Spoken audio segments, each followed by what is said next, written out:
দেখবে হায় রে বয়স দেখি আমার 80 বছর, যুবকরা যেমনি আগাইতেছে, আমি যদি না আগাই তাহলে তো হবে না। এই জন্য বৃদ্ধরাও আর নিরুপায় হয়ে যাবে, এর উপায় থাকবে না, সামনের দিকে আগাবে। কথা কোন ঠিক না ঠিক? সামনের দিকে আগায় যাবে।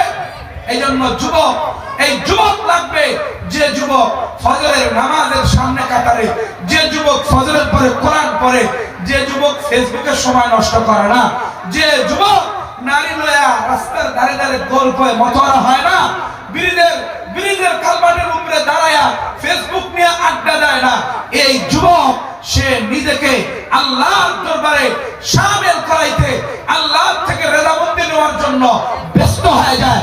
এমন যুবক যদি এলাকায় 10 জন থাকে, ওই এলাকায় শান্তি প্রতিষ্ঠা হবেই হবে।